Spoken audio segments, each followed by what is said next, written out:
SIR আবহের মধ্যেই ২৬-এর ভোটের আগে মতুয়াদের নিয়ে আবারও আশ্বস্ত করলেন কেন্দ্রীয় স্বরাষ্ট্রমন্ত্রী। রাজ্যে এসে অমিত শাহর নাগরিকত্ব বার্তায় মতুয়াদের একাংশ খুশি। নাগরিকত্ব পাওয়ার ব্যাপারেও তারা আশাবাদী। বিজেপির কোর কমিটির বৈঠকে মতুয়াদের সংশয়ের বিষয়টি উঠেছিল। বঙ্গ বিজেপি নেতৃত্বকে বিষয়টি নিয়ে মাথা না ঘামাতে বলেছেন অমিত শাহ। তিনি নিজে বিষয়টি দেখছেন। বৈঠকে আশ্বাস দিয়েছেন কেন্দ্রীয় স্বরাষ্ট্রমন্ত্রী, এমনটা বিজেপি সূত্রে খবর পাওয়া গিয়েছে। তৃণমূল অবশ্য বলছে যে বিজেপি নাগরিকত্বের একটা গাজর ঝোলাচ্ছে। সমশূদ্রদের নাম বাদ, মতুয়াদের নাম বাদ, রাজবংশীদের নাম বাদ। मতুआओं को डरने की कोई जरूरत नहीं है। ওপার বাংলায় ধর্মীয় অত্যাচারের কারণে পালিয়ে এপার বাংলায় এসেছেন অনেক মতুয়া। তাঁদের পরিবারের অনেকের নাম উঠেও গিয়েছে ভোটার তালিকায়।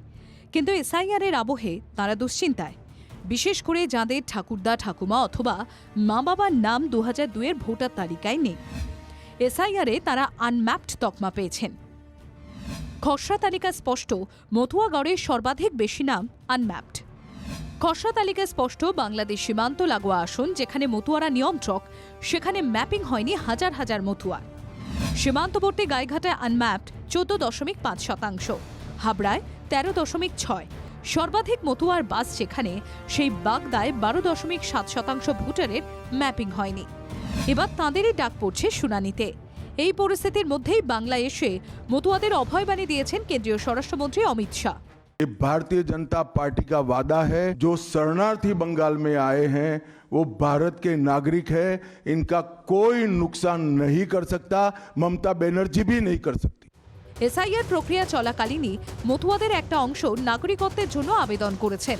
নির্বাচন কমিশন জানিয়েছে, সিএর মাধ্যমে যারা নাগরিকত্বের সার্টিফিকেট পেয়েছেন তারা এবার 6 নম্বর ফর্ম পূরণ করতে পারবেন। ফর্মের সঙ্গে নাগরিকত্বের সার্টিফিকেট স্ক্যান করে অ্যাটাচ করতে হবে। কিন্তু তৃণমূল কংগ্রেসের দাবি, মতুয়াদের বড় অংশই বিজেপির উপর ভরসা রাখতে পারছে না।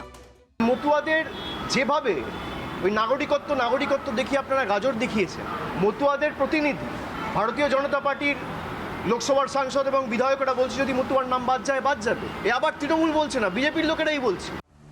মঙ্গলবার প্রধানমন্ত্রীর সঙ্গে দেখা করে কংগ্রেস নেতা অধীর রঞ্জন চৌধুরী আবেদন জানিয়েছেন, এসআইআরে যেন কোনো মতুয়া ভোটারের নাম বাদ না যায়। মতুয়া সম্প্রদায়ের মানুষের ভোটাধিকারের কথা, যেখানে প্রচুর পরিমাণ মতুয়া আছে, লক্ষ লক্ষ, তাদের এসআইআর এর নাম যাতে বাদ না যায় তার জন্য তারা অত্যন্ত চিন্তিত, শঙ্কিত। এটাও দেখবেন আপনারা। আমি গতকাল অমিত শাহকেও চিঠি দিয়েছি, এর আগেও চিঠি দিয়েছিলাম অমিত শাহকে, এর আগেও প্রধানমন্ত্রীকে আমি চিঠি দিয়েছি এইসব বিষয়ে। কিন্তু যাদের নিয়ে রাজনৈতিক কচকচানি, তারা কি বলছেন? দল এসেছে, দল গিয়েছে, কিন্তু কেউ সম্পূর্ণভাবে এই সমস্যার সমাধান করেনি। অমিত শাহজি, মোদিজি, তারা আজকে এই উদ্বাস্তু মানুষের জন্য সমাধান করছে। এর চাইতে গর্বের এবং আনন্দের কিছু হতে পারে না। আমি তো 100% খুশি। অমিত শাহ যে কথাটা বলেছে এই কথাটা সঠিক। তাদের সবাইকে নাগরিকত্ব পাক। এক একটা রাজনৈতিক পার্টি থেকে এক এক রকম মন্তব্য করে, তো আমরা সেন্ট্রাল গভর্নমেন্ট যেটা বলছে তো সেন্ট্রালকে আমাদের আস্থা করে থাকতে হয়। যদিও মতুয়া ঠাকুরবাড়ির সদস্য তৃণমূল কংগ্রেসের সাংসদ মমতা বালা ঠাকুর মতুয়াদের ডিটেনশন ক্যাম্পে পাঠানোর আশঙ্কা করছেন। যেটা বলছে যে মতদের ভয় নেই, আমরা বলবো ওইটুকুই বাকি আছে, উনি এই ডিটেনশন ক্যাম্পে নিয়ে মতদের ঢুকাবে। মতুয়াদের মনে দুটো বড় প্রশ্ন, নাগরিকত্বের কি হবে? 26-এর নির্বাচনের আগে ভোটার তালিকায় নাম উঠবে তো?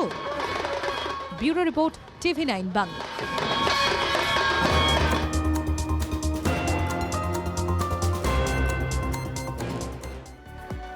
মতুয়াদের পাশে দাঁড়াতে ঠাকুর বাড়ি যাবেন অভিষেক বন্দ্যোপাধ্যায়। পুজো দিতে দেওয়া হবে না, পাল্টা আবার হুঁশিয়ারি দিয়েছেন শান্তনু ঠাকুর।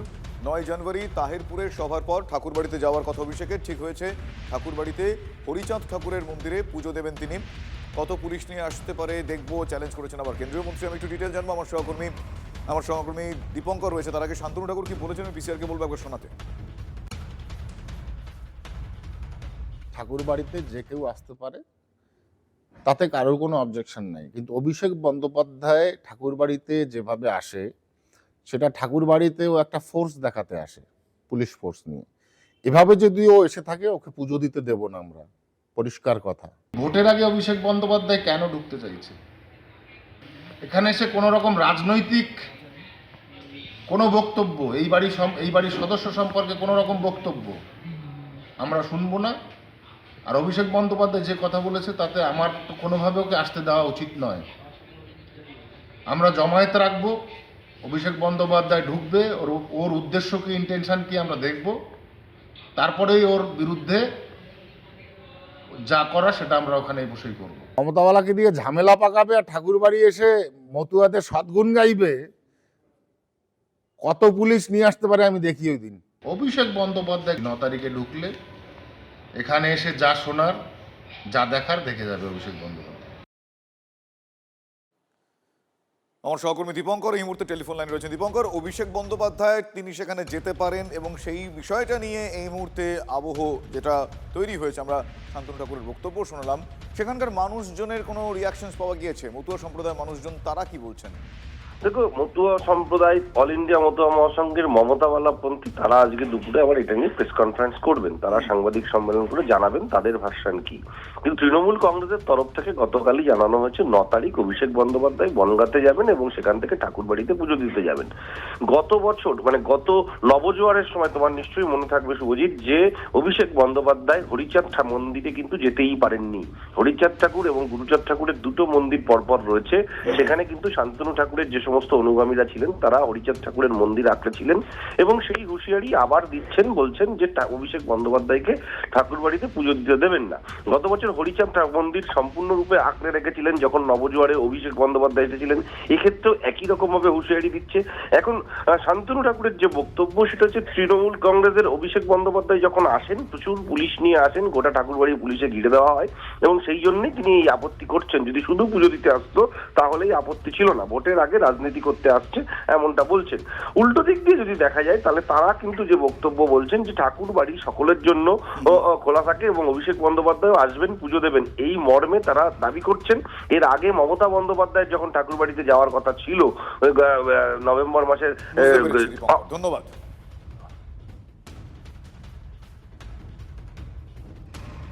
তারিখে উনি ঠাকুর বাড়িতে যাবেন দুপুর 2টো নাগাদ।